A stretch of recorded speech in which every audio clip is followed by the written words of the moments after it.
Ya, Sakti, saat ini sudah ada kurang lebih 1.700-an pramudi busway dan Betul. 38 diantaranya adalah perempuan. Masih sedikit Masih dibandingkan yang pria sedikit, ya. ya. Tapi sebenarnya saya sendiri juga lebih suka naik Transjakarta kalau yang nyetir perempuan, Alis. Perempuan kenapa kira-kira Karena alasan? lebih nyaman, baunya lebih enak gitu kan. Setuju. Tapi ini kira-kira kamu tahu nggak sih kalau bagi perempuan itu pasti penuh tantangan ya. Betul. Tapi ada satu momen yang sangat menyenangkan ketika mereka tugas. Kira-kira apa?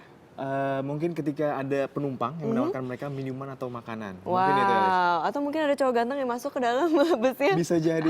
Bukan Makanya itu, bisa melihat tapi yang belakangnya. pasti Hah? adalah lucu banget nih ketika mereka bisa melihat penumpang itu tertidur di bus Wow. Transjakarta. Mungkin karena saking nyamannya, bawanya enak, sampai pada pulas tertidur ya. Iya.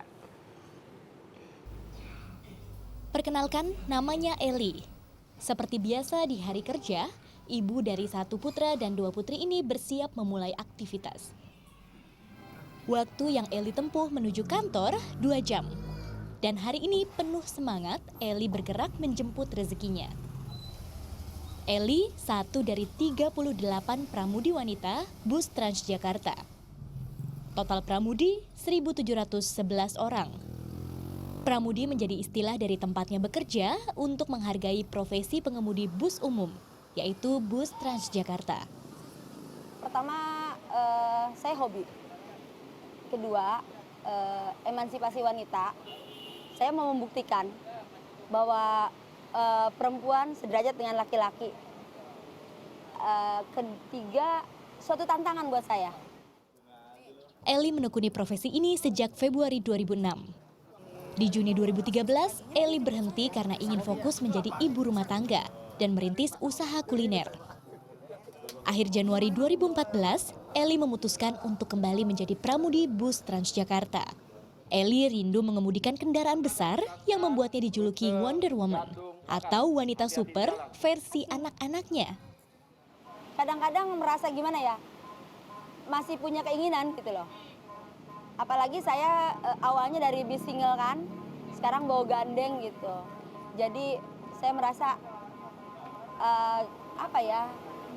harus pengen aja gitu, tantangan yang lebih gitu loh. Eli dipercaya mengemudikan bus Transjakarta berjenis Yukong atau bus besar bergandeng pada koridor 2A. Koridor ini melayani jalur transportasi jurusan Pulau Gadung menuju Bundaran Senayan. Terus yang pertama saya lakukan, saya lihat papan SPJ-nya, lalu saya mengecek rajanya. Setelah itu ngecek segala macamnya, kilometer, terus BBG-nya. Sistem kerja pramudi diatur dalam bentuk shift, yaitu pagi dan siang.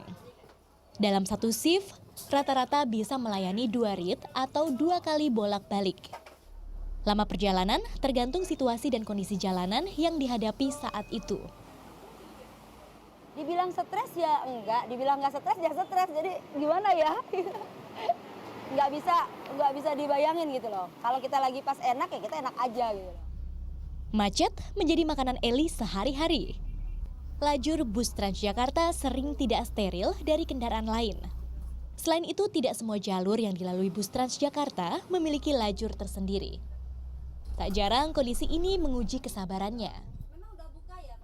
Kita gimana, orang reguler kita nggak bisa kan, apalagi kalau udah disuruh masuk sama Cakra, kalau pas bener-bener macet gitu kan ya, kadang-kadang dibuang ke jalur kita, ya kita udah nggak bisa bilang apa-apa lagi, menikmati. Selain itu, banyaknya jalanan busway yang rusak dan berlubang menjadi tantangan tersendiri. Super ekstra hati-hati yang pasti. Kalau jalan rusak, belakangan ini kan jalan Jakarta memang sangat buruk ya, karena mungkin banyak air, genangan air, banjir.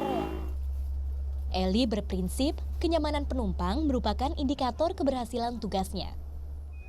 Sukanya ketika penumpang merasa nyaman di bawah kita dan dia mengucapkan terima kasih. Terus melihat penumpang bisa tidur di tempat yang kita bawa, bis yang kita bawa. Para penumpang kini kian merasa nyaman dengan kehadiran pramudi wanita. Biasa aja. Soalnya nggak ngeri, dia baunya kayak udah biasa, udah ahli. Gitu. Saya merasa was-was kalau misalkan pengemudinya cowok itu yang ugal-ugalan. Kayaknya lebih punya perasaan gitu kalau cewek yang bawa daripada cowok gerasa kerusuk. Di tengah belantara kesibukan kota metropolitan, Eli hadir. Dalam diam dan sifat tenangnya, Eli sehati-hati mungkin membawa warga Jakarta ke tempat tujuan masing-masing. Rahma Tersier, Alfian Safril melaporkan untuk NET.